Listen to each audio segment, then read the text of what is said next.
Keep your radio dial right here. You're locked into the hottest news station on the planet. Hot 702.5 in FM sound. Blazing today's hip-hop, R&B, and pop music. Keeping your radio on fire. Bringing you the hottest, realest, riskiest talk shows live 24/7 on hot7025fm.com.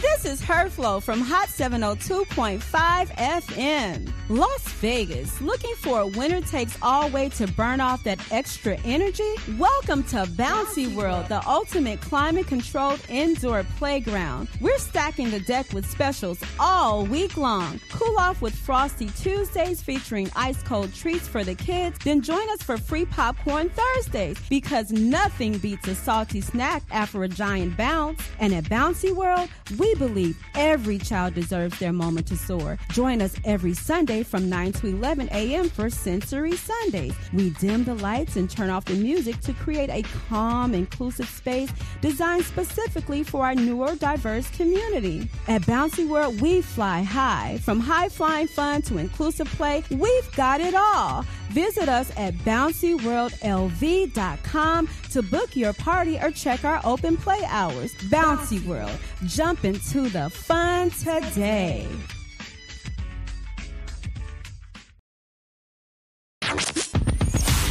Hi. Hey. What's up? All your favorite artists. Check it out. Say my name. DJ Khaled. This is Mila J. Bruno Mars. On hot7025fm.com. What's going on, everybody? It's your main man, 360, the poet from the Morning Wood, and I'm here to talk to you about the Sci-Fi Center. It's your Vegas home for science fiction, horror, and fantasy. From comic books, toys, and posters to movie screenings and live events, they've got you covered.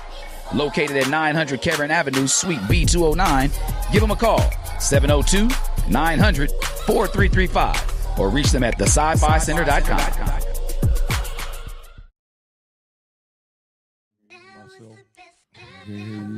We in the building, Young Frozen Click Bangers. It's a beautiful day. It's 86 degrees is what it's gonna be.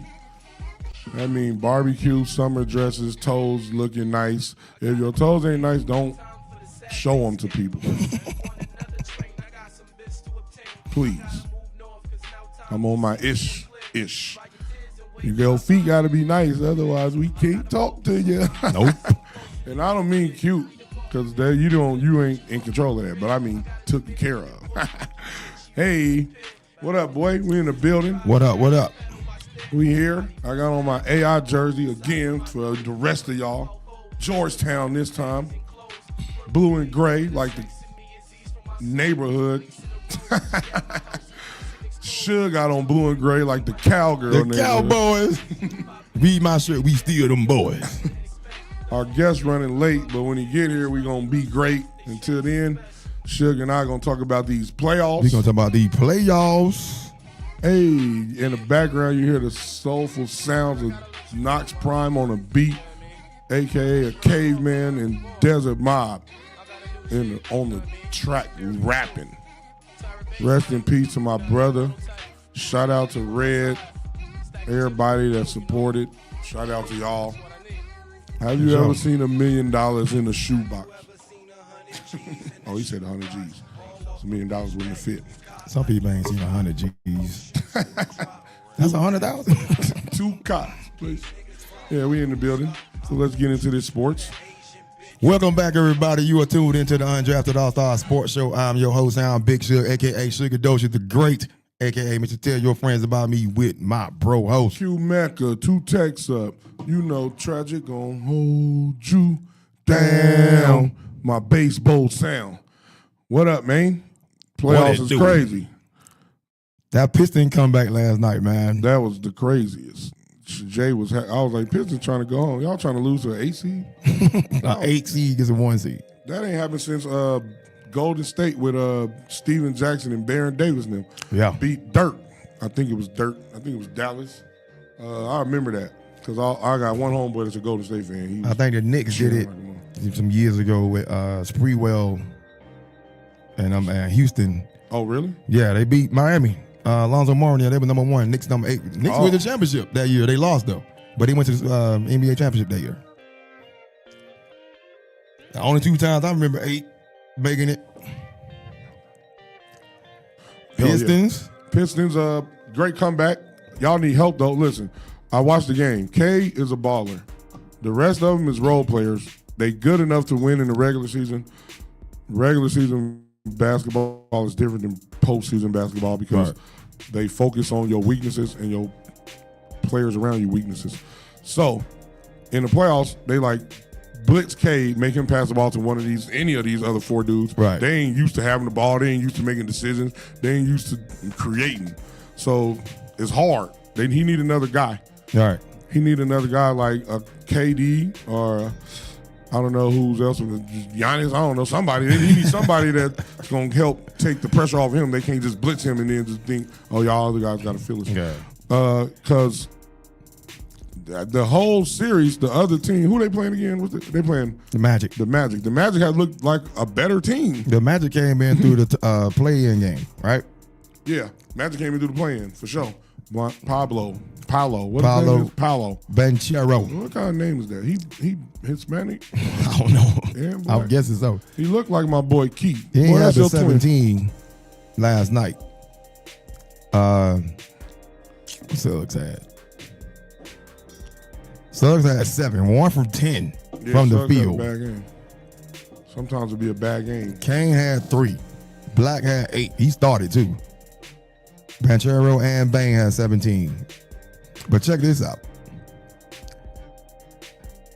They got 11 points in the third, 8 in the fourth. They got 19 points in the whole second half. Yeah, that was crazy. Was that defense or bad shooting or both? Hey. Or sports betting. I forgot. You gotta add sports betting. You got to add a third element into this joint now because betting has done something to the game. Like, we come used on, to man. bet. Betting has done something to the game. I don't know what it's done, but it ain't good. I think they got the referees back in on it. Refs. Let me be a Stuff ref. like that. If I'm gonna be a ref, I'm gonna be honest. The Niners gonna win instead of losing to the Chiefs. If I'm the ref, the Niners gonna win. That's all. The Cowboys probably gonna lose. Everybody bet the Niners. That's why they lost. Oh, we got a guest. Uh-oh. He fashionably unearly. Look. But he was busy. He told me, hey, I got things happen in life sometimes. He's busy. What up, boy? What's your name? Introduce your name to the people. As soon as E turn your mic up, she like, cut his mic. He a Niner fan. We winners in here. It's 2 winners and 2 unwinners. You ready? Yeah, man. All right, what up? We got our special guest here, the entrepreneur. I was about to say Entrepreneur. Entrepreneur, businessman. Like we that. went to the same school. We from the same neighborhood. Sure. How you doing, Devin Moore? What up, boy? I'm doing well, man. Thanks for having me. Thanks What for up, coming, man? bro. Thanks I'm for not coming. used to, speaking on such a esteemed platform, so I'm Appreciate that. a little bit, nervous about all this. Don't be nervous. We talking sports and we talking about what you be doing in the city. We trying to big up all the city entrepreneurs here. Oh, right on. We gonna That's have dope. all of y'all on here Yeah. that's willing to come. So tell the people about yourself, where you from, which Sure. those things, and then what you do. Well, as you mentioned, I'm a Vegas native and proud 49er fan. Bang bang. Had I known I was going to be sitting across from You knew. a historic. Stop I it. didn't know you was going to represent so hard today. I thought you would kind of, represent you more than them. But Still. yeah, I'm, Vegas born and bred, and as much as I don't own the city, I like to claim ownership of it and do my best to contribute the things that I think it deserves and it should have. For our community, being Black folks especially, not limited to, but definitely in priority of, so that we can enjoy all the fruits of labor that was given before us. So Right on. Is that your? I'm trying to impress the lady's voice. no, not at all. It's me just attempting to relax in such an environment around. You don't got to impress the Brothers and ladies, such. but I ain't mad at you. But so you say you from Vegas. What you mean I say? You know I am. You used to play basketball. You used to ball? I still do. Really? Yeah. Where? Kind of old to be playing. I pulled a hamstring at work. Yeah, man. I run you a little bit. These kids don't pass the ball no more. I'm not playing with these kids. Granted, it'll take me about 2 weeks to recover. Exactly. That's but what I mean. Get on there and see. I got a job. Just a little bit. You an entrepreneur. I gotta go to work. They gonna be like, what you doing? You got hurt doing what? What? I got a job too. You close to 50 and you doing? They gonna look at me crazy. And I'm be like, You close to 50? My mind close. Not Suge past 50. Right. E. Caree's close to 50, and you is too. Wow. Oh, I mean, boss lady. I don't know no E. Caree. Somebody calling in. Hold on, we got a caller, y'all. Who is calling? Look like right another now? We got a cowgirl guest. fan. Let's see. Hello, caller. How you doing? Yo, what up, fellas? What's going on, brother? What's your name and where you from and what you do? C4 Nate from the 618, East St. Louis finest. What's up, boy? We heard the girls in East St. Louis was dusty. That's on St. Louis side. Wait a minute. St. Louis side.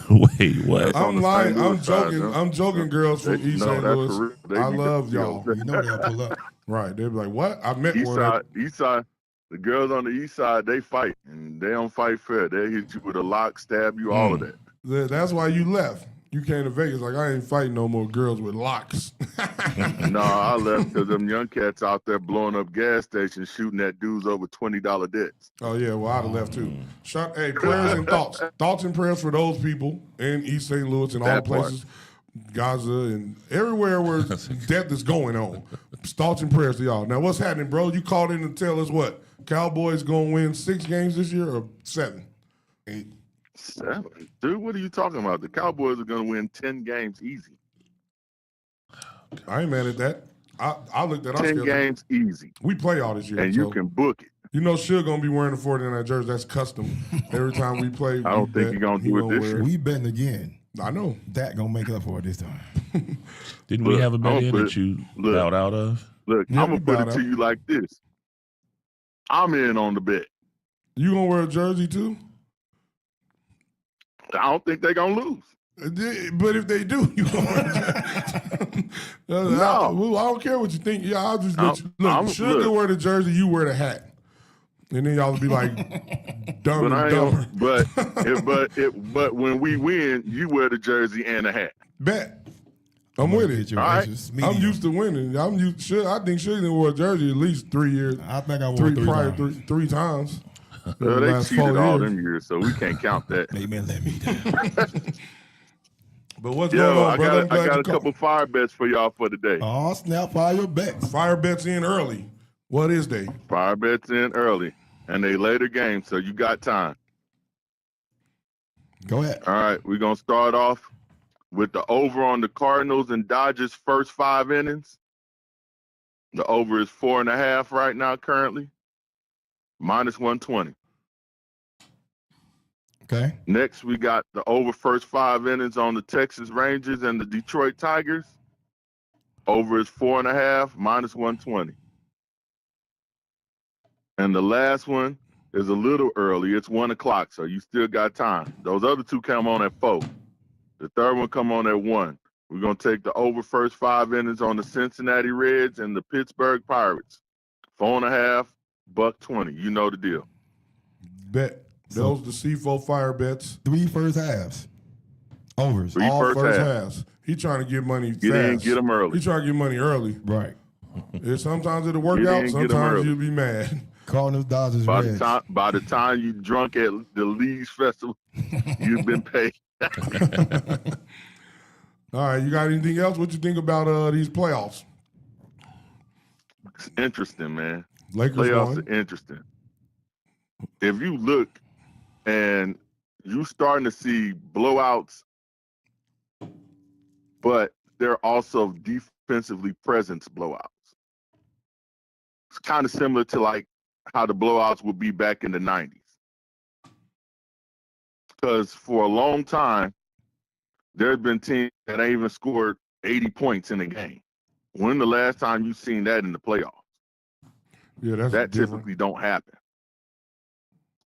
But with that being said in mind, My Lakers about to get ready and get their ass whooped this next series. Look, it just is what it is. If they could, that Houston team had a little struggles and still don't have the experience in the playoffs like they need. So they got by this time, but I don't think they're gonna make it this next round. So you think they're gonna get swept? No, I ain't get swept. Oh, I was about to say, boy, you better have more faith. They ain't gonna be swept, but they're gonna probably win one. If Luka there, they're gonna win two. If not, they might win one. If Luka's there, y'all could probably win. They might be able to make it to 6 games. I'll say. I agree. You saying they're not making it past OKC? No, regardless. Yeah, he said no. No, they're not making it past up. Not at all. I agree. Okay. And if anybody says otherwise, I got a bridge. I'll sell them right now. You think it's gonna be a sweep? I think it's gonna be. You a Laker fan At least a gentleman. I am. At least a gentleman. So both Laker fans. That's what I see. I feel you. I like that about you. Know what I'm saying? Because it's like definitely a gentleman's sweep. That's what I think. They probably can get one. I don't know. I got the Spurs getting past the Timberwolves. You Lakers? Yeah. What you think? Everybody a Laker fan here except me. I'm a Kobe fan, but yeah, I like LeBron. I ain't mad at the Lakers. I don't hate them. But what you think, Dev? They just don't have what it takes to beat OKC. I think they're going to win at least 3. 3 games? I do. 3? Is that a heart or your head? No, that's a head thought, bro. I really do. Why? Boss lady said they going to the I think that Boss lady said they winning it. That's her heart. They winning the ship. She said in 7, but Boss lady, that's her heart. 2 minimum. I mean, y'all sound like what the media said when it came to the Houston playoffs too, though. That's true. But the OKC and Houston. Granted, there is a big gap between the two teams, already. but the LA defense has really stepped up. I think that their team bench is starting to get better. I think that with the absence of the 2 players, that other people have stepped up, and I think they feel better being offensively active in the game. So I think that you're going to see a different game this time. Plus, OKC is down one of their key players. Yeah. True. Williams. That is true. But sounds good. They still the champs until told otherwise. So who the champs? The Thunder. It's still and they played They played good together. The they Lakers play great together. I can't lie. The Lakers, to me, everything Devin said is true in the Houston series. And LeBron is that dude, but he's older, and Luka coming back gonna mean less defensive. Reeves was back already. Yeah. So I don't see it happening. I see it opposite. I think that now that Luka's rested, I think for the first few games that he's back, he's actually going to be much better defensively. He went through stretches of playing really good defense, and then he went back to the, crying and asking for calls on it. But I think the first few games, he's going to be actually pretty solid defensively. He's going to be rested. He'll have energy. And I think the team game is really focused on defense, too. You think so? I definitely hope so. That's true, but I just don't see it. But that's why they play. We gotta give a shout out to JJ Redick. For sure. I gave him one last year. I gave him one last year. Y'all didn't like him. Y'all didn't like the pick. Y'all didn't like the coaching selection. I wasn't mad at it. I still don't. Because JJ know basketball, bro. Like, that's one thing I do know. So, and most good coaches weren't great players. All the great coaches was mediocre players. With the exception like Lenny. Who was the best coach player? Lenny Wilkins? Jason Kidd? Huh? That's true. Yeah. It's Jason Kidd. Well, yeah. It might be Jason Kidd. You're right. Kerr? But they was all. But Kerr was average, though. That's what I'm saying. So was Phil Jackson. You saying no great players were good coaches. Exactly. Michael Jordan, Magic Johnson, Larry Bird, them dudes. Bill Russell might have. Maybe Bill Russell. Bill won a championship as a player. Maybe Bill Russell because he won as a player and a coach. Right. But most mediocre or all-right players, which J.J. Redick was, are better coaches than Michael Jordan or Durant would be, or even LeBron would be. Phil? Yeah, he was just average player. I ain't gonna lie to you, man. I think, honestly, it's sad that we lost Kobe because I think he would have been a great coach. Nah. I don't think so. Kobe would have been I think he would have broke the mold as far as being the player and the coach. Because if you look at it, he was already pretty much coaching the younger players coming in. Doing workouts with them, showing them moves, how to do this, how to avoid this. He's got the skill set to do it. I think he would have been a great coach if he was still here today. Yeah. I don't think he would have been good at all. I think he would have been put too much pressure on the players. As a coach. Because he expecting people to be him. Mm-hmm. That's the problem with great players. No, I don't think he's expecting them to be him. He's expecting people to put in the work. Right. That's always been Kobe's thing. If you put in Hence the the work, breakup of we can the roll Lakers. together. Right. That's the thing, though. But if you ain't putting in the work, I'm not wasting my time with you. Yeah, but as a coach, you got to learn how to motivate, coach that up. You can't just be like, fuck, no, I ain't messing with you because you got to coach. That's what make a coach. That's why Larry Brown. So Larry Brown is the most, to me, he the best coach with the least amount of championships. I can agree with that. Because Larry Brown was definitely that he dude. coached up good. He coached up teams that wasn't. He didn't have Michael Jordan and Kobe and Shaq and Pip. He didn't have all that. He just so that's why I give Larry Brown that he was a great coach. But coaching is a hard job, bro. And egos is big. Yeah. If Kobe meets somebody with an ego like his, how that's gonna work? The way these dudes are now, nah. Right. Yeah. Yeah, and they sensitive too. Kobe would have been slapping these dudes. They'd have been telling their mama, "Mama, Kobe slapped me. Coach slapped me." So I don't think Kobe would have been a good coach. But the Lakers got when does their first game start? Is Tuesday. it Tuesday? Yeah. And San Antonio beat Portland. Now they got Minnesota. I think they're gonna beat Minnesota because Ant ain't there. The Joker If Ant was there to be a culture. The Joker went home. I think we're gonna see the Spurs and the Thunder for the Western Conference. That's a good bet. I said that in the beginning. That's a good bet. But what do you think That's about? an easy bet. I think anybody could have saw that, right? Well, not at first. Denver. I think so. Okay. But you're right. But what? All right. But we got to talk about Denver getting out the playoffs. How does this? Listen, a lot of people saying Joker was the MVP. No, a top 5 greatest center. The 5 centers, it's 5 or 6 centers that I got ahead of them. All of them play defense. Even Shaq, and he's the least one that plays defense. Joker has been put out. He hasn't never beat a 50-win team. That's the first thing in the playoffs. And he's been put out the last 3 years by Ant with Julius Randle. Does that hurt his legacy? Can he be considered better than Hakeem Olajuwon? No. Kareem, obviously, Bill Russell, Tim Duncan, with 1 championship and more MVPs than better all than of them. David Robinson. Can he be? Can he be considered? Where do you got Joker in the hierarchy of best centers? Top 10, Top maybe 10 for around sure. 7 or 8. I agree. Yeah, I got him like I 8. think that's reasonable. I agree with that. Yeah.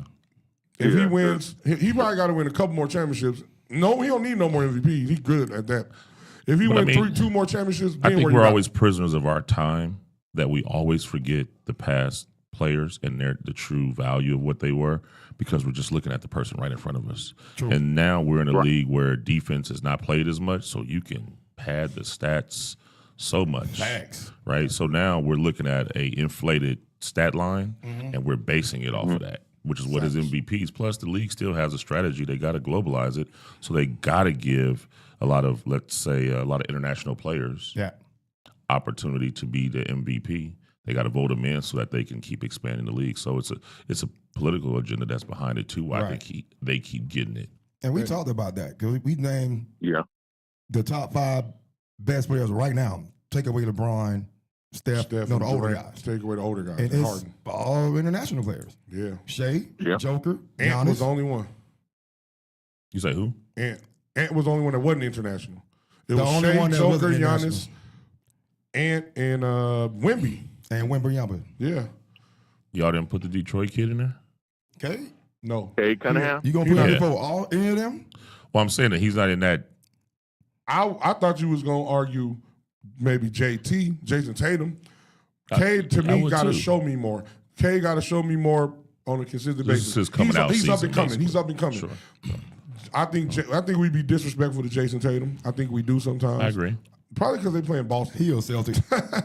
The same way Hey, they do Bill because Russell. he likes it. He Boston and he the same color as them sugar cookies. Any dude the color of them sugar cookies, you gotta be with the exception of a What couple light of them. skinned dude took your girl, With bro? the exception of like Steph and Clay. Shout out to Clay. But yeah, Shout out to I think Clay. that what Dev said was what Kevin Durant said on a podcast. He did. He sure did. He said it's easier to score 30 now than when I first started because everybody outside of the paint. He's like, you beat your man one-on-one. You lay up central. He's like, when I first started, look how crowded. They showed a video when him and LeBron, when LeBron first started, when KD first started, how many people was. He's like, it's all the guys are outside of the 3-point line now. He's like, when I started, it was 6, 7 guys in the paint. You go into the hole, you're getting fouled. So he said it's easier to score 30 now than it was. So what Devin said makes a lot of sense. It's the same with football. It's quarterback and offensive orientated now. Defense got to do so much to not get a foul. You can't hit the receivers like you used to. Can't hit the quarter, can't do nothing. So can't hit the they have made it easier for offense because it sells. I understand it. So like he said, it's a business. So with that said, I still think Shea's going to get the MVP this year. And no, Joker's not a top 5 center. And no, Joker's not a top 5 center. He got to produce a lot more than he just got to do stats. some more, yeah. I agree with that, too. Who else? What else? Who else playing? And also, don't forget, we had our Vegas kid that lost in the playoffs, which was on Denver, too, right? Strother. Yes. Yep. The Nuggets, shout out to the Vegas representatives. Yeah. Right. Was he the only one in the playoffs? I think he was the only Vegas kid. Yeah, only Vegas kid that was in the playoffs. Shout out to the Golden Knights too for winning. For sure.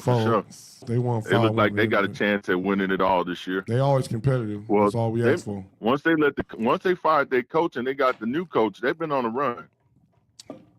Yeah, sometimes they need a new voice. But who else in the playoffs? I think what y'all think about different? Boston? Boston is struggling. They looked like they was gonna blow them out, and then Tyrese Maxey said, and then Embiid came back and said, and then playoff P. He said, Yeah. And Edgecombe has been struggling at one good game, but he learning. He a rookie. So they going this game 7. It's game 7. Yeah. Who you got? Who y'all like? Boston or Philly? I'm gonna tell you an old saying that they said back in the 1800s. Never trust playoff game 7 because he ain't gonna make it. James Harden. James Harden is more. I would say James Harden. Playoff P would be close. James Harden. Neither one of them gonna do what they supposed to do in the game 7. James Harden gonna go 1 for 30, 7 turnovers. I mean, what you doing? But I'm going with Boston just because I think Boston the only team that could be OKC. But now I don't know. They missing somebody. They can't beat Boston. OKC. You know what my boy tell me? Why they can't beat them? They got too many pale people on their team. He's like, too many pale people ain't gonna win nothing. He said that last year about Boston. He said it. Shout out to you, boy, for saying that. And you was right. It's probably Denver problem too. Go, but quick question, Devin. Yeah.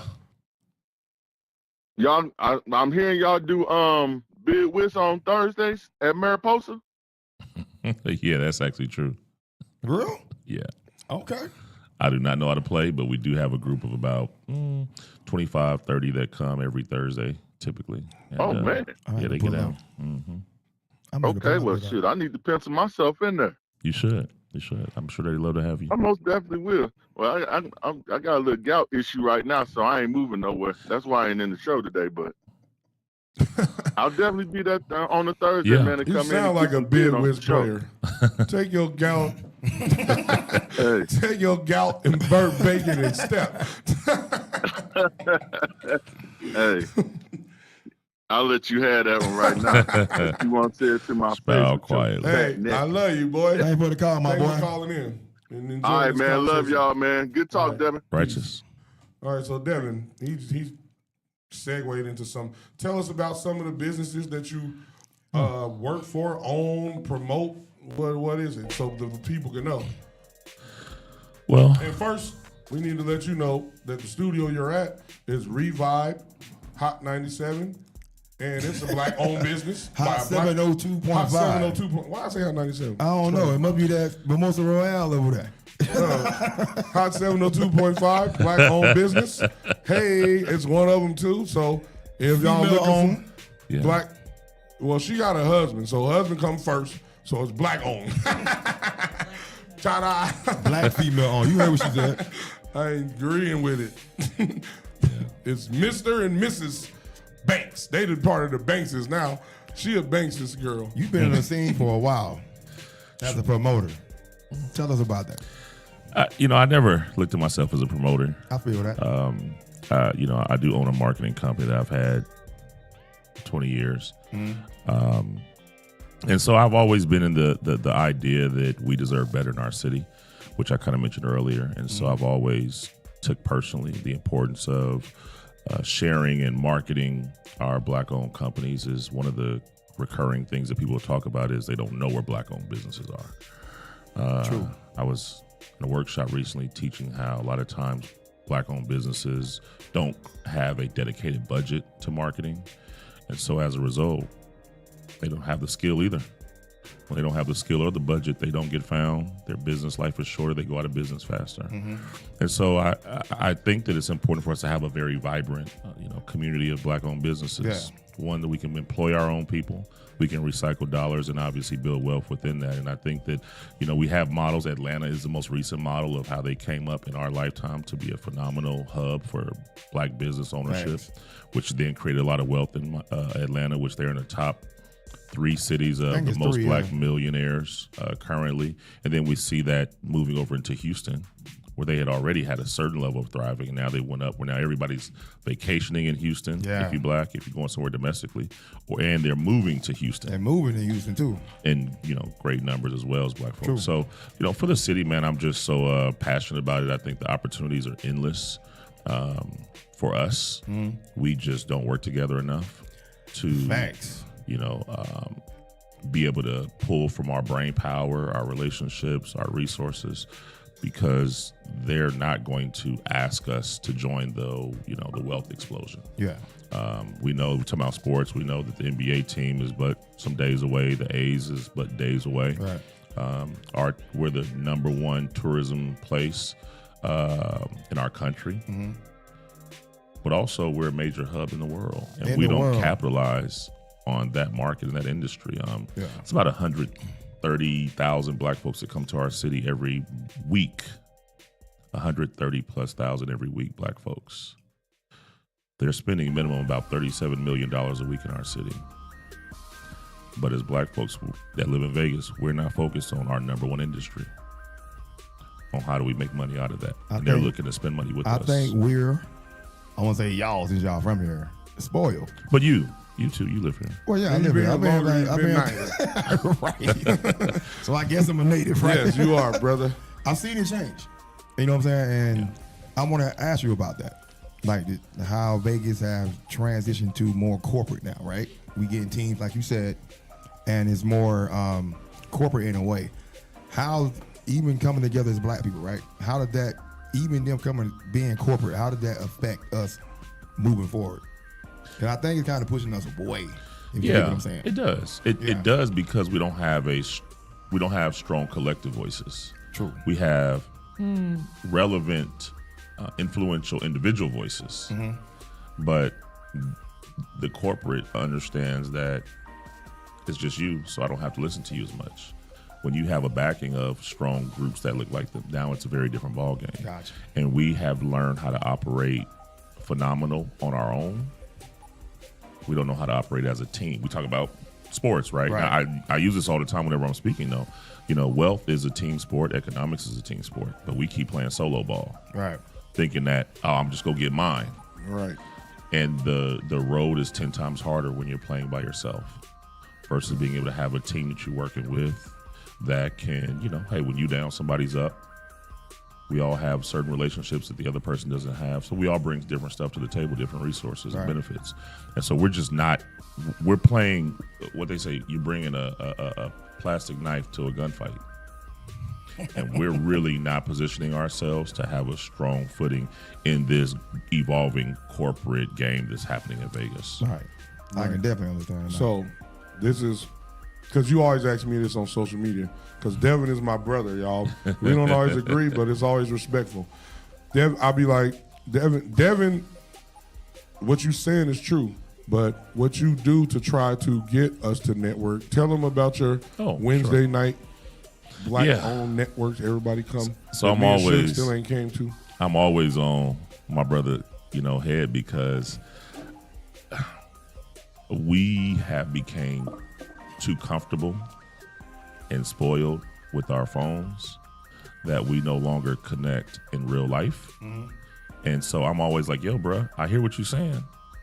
But when you go come and be present in real life, because that's where relationships are truly going to build and be forwards, right? So I do a networking event at my place of operation that we acquired about 3.5 years ago. And part of what we focus on is Black group economics. Yeah. And it is very difficult to get us to look at life in the form of group economics. Right. I always paint the picture when we talk about where we spend our money, because majority of our paycheck goes to non-Black places. Example, you pay your mortgage, who is it going to? You pay your car note, who's it going to? Your utilities, your grocery bills, your insurances. You could look at probably 85% of your income or your paycheck weekly or bi-weekly or whatever, however you get paid, and majority of your paycheck is going to the to other folks. Even your majority fund white folks is going to other folks. A lot of times, yeah. right. So you got about 10%, 12% discretionary funds available. Where's it going? So now, I always say Black businesses don't have a base like every other culture. If you're Indian, if you're Filipino, if you're Korean, if you're Iranian, you can go on with it. Yeah. They all have their base of their own people. Black business, Black community is the only group that doesn't have a base, because we're the number one base of white people. Right. Majority of our income goes back to them. And we're not That is very consciously aware of our spending, even with the 10%, because the only guarantee that Black folks get, Black women go get their hair did at Black women, but Black men now only 85% are going to Black barbers, 15% are going to Latino barbers, because it's a culture thing now. The Latino came in; they're part of the hip hop culture and underground. Yeah. So now they're cutting in barbers and barbershops that are culturally diverse. Right. So we're okay with, hey, all right, you should come out here, give me a good cut, cool. So we don't have that locked up even. Outside of that, we may go to a Black restaurant maybe once every few weeks. True. I try to go every week. So where does our money go? That? Because it's like, speaking of that, like those people, Iranians, like you said, all those people, they go to their own restaurants and their own businesses. So they recycle their money into their own businesses. We don't. And they and they hire their own people. That's what I always we say. hire, we say, hey, Rainbow, come on. I literally was on the phone with a business owner this morning, and she was really going through some stuff. She was like, I love hiring our people. Come on. But. And we know what the cut is. But I have to contextualize it. I say, let's be honest. White people fire white people a lot too. White people steal from white people with their businesses a lot too.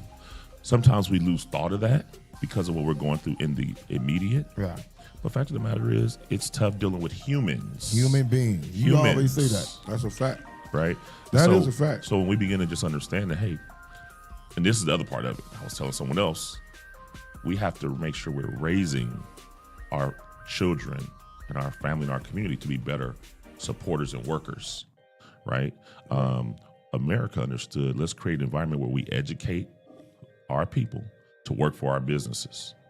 So when you go to what's the place called? Chick-fil-A, right? They have a system where everybody is great. They are great. Everybody. They spent 7 figures on a training program. That's what we need to do. We don't have the capital to do that as individual business owners. Right. Facts. Nor do we have large organizations that are Black that say, okay, we have one support us that we can teach you how to make sure you have a great training program for your businesses. So one of the number one complaints outside of not finding Black business is the service. Customer service. You never really, you say in Atlanta, Houston, you hear about prices. But for the most part, you don't hear about pricing in other markets. But in every market, you hear about customer service. And that's something that we really have not overcome, because a lot of our community just doesn't come with a certain hospitality mindset. And that's not just a West Coast thing. That's all around the country. That's facts. That's facts. That is the number one thing. And I try, when I go to a Black business, because I go to a lot of them intentionally. Yeah. I don't, if they giving bad customer service or bad product, I don't blast them. Like, I'll talk to the manager as a Black person. Hey, I come here because I'm supporting you. This is for me to help you. I'm giving you some objectivity on what's going on here, how people may see it. I don't go on social media like, hey, don't go to so-and-so because they, Right. I don't do that because service we don't is do that to trash. Walmart. Food We don't is do that to trash. McDonald's. For one bad experience, right? Or rather than, and then to me, it's more about grace, right? If we have been so far behind, then we got to give grace to get caught up and to learn how to do things. It's just like the 49ers had to sell the team, the owner. He sold it to his daughter's his daughter's husband. His daughter, but her husband ran it. And he didn't know how to run it. He never ran a team before. So when he first got the team, he was charging them for Gatorade. They was like, yo, what's going on? 10 years. It took him 10 years to learn how to run he was a team. already ahead in the game. Exactly. So I use that to say we got to learn, but we also got to, when a person comes to the manager and say, hey, this is going on. Like I've been to Devin's spot before, like, Devin, yo, this is what happened. He's like, oh, that's what happened. I'm going to make sure I get it straight for you. Right? Yeah. I didn't be like, yo, don't go to Devin's spot. It was this bad. I just told him and he got it straight. So we got to give each other grace with that same start understanding. But we also, I always tell my daughter, you can't ask for something and not give something.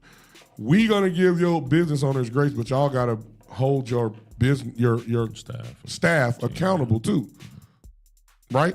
True. Yeah, that's huge. And I think that one of the things that people do is in black business, they blame ownership. Right. In non-black business, they blame the employee or the particular product. They individualize it. Yeah. It's crazy how that works. Too. Yeah, and a lot of times it's not that people weren't trained. It's that they chose. To do different. Exactly. So you blame, and a lot of times people will leave and never tell you what happened. Yeah. I just That's true. Not yesterday, before yesterday, I had two ladies that came into the restaurant, and they were like, "Yeah, we hadn't been here in a whole year." She was like, and she told me what happened. She said, "Oh my God, we're having such a good time right now. Like we can't wait to come back." And so, we had a dress code situation with her, and she was, very hurt. It was her birthday, etc. But they left and didn't talk to anyone, and they held it against us. Mm-hmm. And I always say, to your point, Quinn, is that, hey, go talk to someone, because that may just be that individual that's providing poor service. Could have been a bad batch of food. Stuff happens, right? However, if we don't take, and this is a bigger thing when we look at black business, because we have individualized everything in black America, we don't understand that black business is a key required interest of black community, because it hires everybody and it builds wealth. It'll give you the fair shot at opportunity. Whereas with other people, most likely they're not going to. And we're not looking at our businesses as required for us. We're looking at them as optional, because we got 100%. We got white America. We have America available. So it's not a big deal if your business succeeds or fails. I don't care. Mm-hmm. I don't care about the white, whoever. But for us, we have to make it important. It has to be vital for us, Yeah, that's a good point. That's a real good point. Very good point. Because I don't think a lot of people do understand that like you said, it builds wealth, and we hire. Because I remember one of my good friends is a business owner, and he had a situation where the young boy lied to him, didn't come to work, lied to him, or stole something. He knew he stole it, but he's gonna fire him. But then he remembered his mom came to him like, yo, his daddy don't mess with him. He needs his job. Correct. So he talked to him because he saw himself in him. If you don't see yourself in, if it would have been the opposite way, if it would have been a white person that the young black boy stole from, they would have fired him. Correct. This guy, shout out to Carl, we interviewed him on the show. He said, hey, I'm not gonna fire you, but listen, be honest with me, tell me the truth. You don't have to steal from me. If you need something, come to me and I'll help you. And this is a lesson learned. So I agree with that, because that is important. Like I said, grace got to be all around for all of us, for the owner, for the employee, for the client, for all of them need grace, and we all got to give each other grace. If we have the mindset that this is in our vital black national interest. Exactly. Yeah. We don't feel that way, so we don't care. We turn up on some. We don't care what goes on in that business. We go act how we want to act and leave, right? Yeah. But you make an excellent point, Quinn, because this is what our mission is to really give black men and women the opportunity. Growing up in Vegas, and I know that probably the three of us can attest. I never got to work in a black-owned business growing up. Right.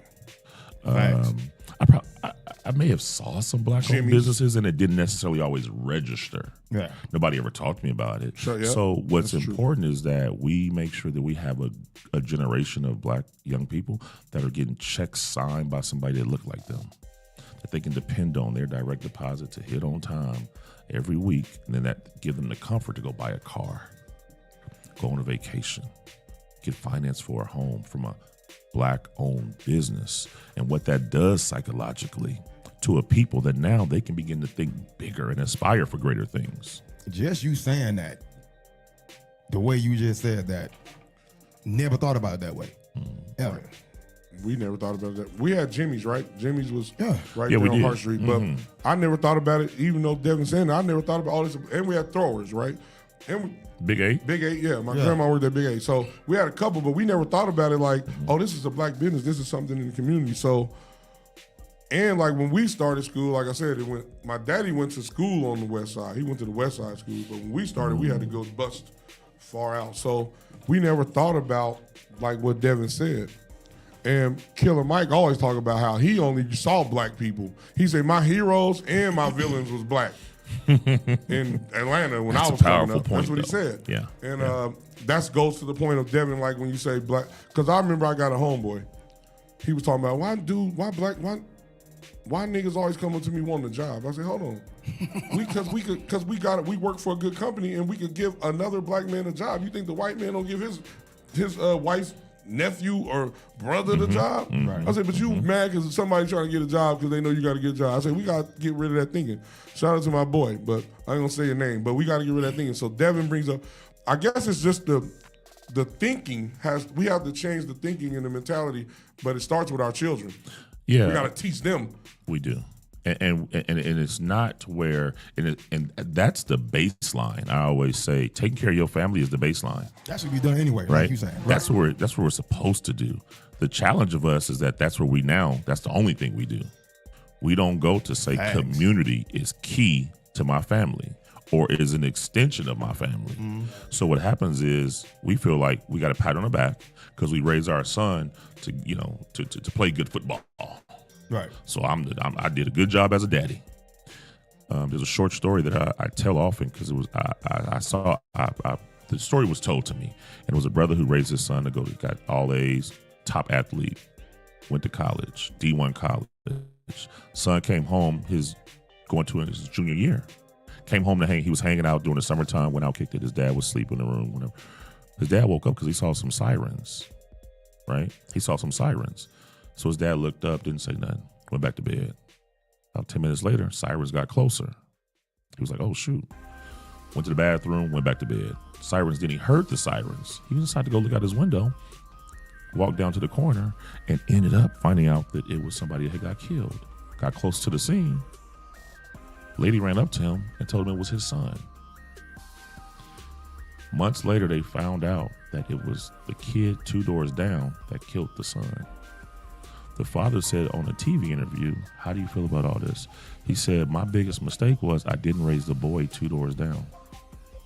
And this is the crux of our situation, is that we're only focused on our household, not the household that didn't have the father, not the household that didn't have food. They used to do that. The village. They used to do that. We used to. I grew up in a neighborhood, right? Yeah. We grew up in Valley View. We grew up in the same neighborhood. And I remember, them passing over sugar across the, You doing something wrong, Miss Cruz gonna tell your granny, hey, Quinn was out there. I'm gonna whoop you, then I'm gonna tell your granddaughters have some boys out in front. Yeah, exactly. Man, for real. They used to, quote unquote, snitch. Yeah, Devin right down here, because my mom would be walking down the street yelling my name with a belt in her hand. Right. Right? So that's true. Because we don't live around each other. Right. That's true. That's very true. And we don't understand how to still have the community group. Community mindset with now us living all around all other areas. And a lot of us try to get away from the black neighborhoods. That's a whole nother problem. Go back to it and build it like Nipsey. Rest in peace to Nip.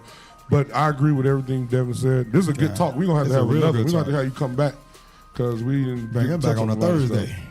Yeah, Thursday will be a good day, but I don't know if it's good for him. He be busy. I'll make time for you, man. For sure. For y'all, for that. But this was a good talk. And all right, so tell them where they can find you, your socials and all that, if they want to get in contact, if they want to do something, whatever. One, my open place of business, we do own a restaurant and lounge, Mariposa Casino and Cocktails, 2575 South Decatur Boulevard, which that's on the corner of Sahara Decatur. Socials, Mariposa Cocina LV. And my personal social, I am Devin Moore. Black Vegas Events is another social handle. Eat Black Vegas is another social. I have a bunch of social handles because I'm really bullish on social media. Yeah. Wednesdays, we focus on Black group economics with a networking event from 4 to 7, where currently we're reimagining a new Black Vegas because obviously Vegas has changed so much and we don't know how to handle those that have moved in, natives, those who are just peeking in for a moment. We don't know how to handle that. So you can find us there and you can find me there. I appreciate the opportunity, though, man. And no problem. Of course, on this great platform that's Black-owned, to which I, hold in high esteem as well. Yes, sir. Thanks for coming. I heard that Sunday brunch was your thing, though. Look, brunches used to be lit. Brunch we do about 700 people on average on Sunday. Yeah. Saturday brunch we do about 500 people, and so we get so many tourists, man, from around the country. Yeah. That they always like, oh man, you guys remind me of Houston and Atlanta, and okay, cool, thank you. We appreciate it. So we're just trying to do our best to service our community and be the Black culture hub in the city. All right, thank you. That's Devin Moore, ladies and gentlemen. Shug, take us out while I put on this young tragic. Thank y'all for tuning in to the Undrafted Allstarz. Boss lady, we need 4 hours. Host, Big Shug, a.k.a. Shug Doses the Great, a.k.a. me tell your friends about me with my bro host. Q Mecca, 2 texts up. Tragic gonna hold you down. And our special guest, Mr. Devin Moore. We appreciate you, big homie. We out of here, y'all. Only thing we need more of is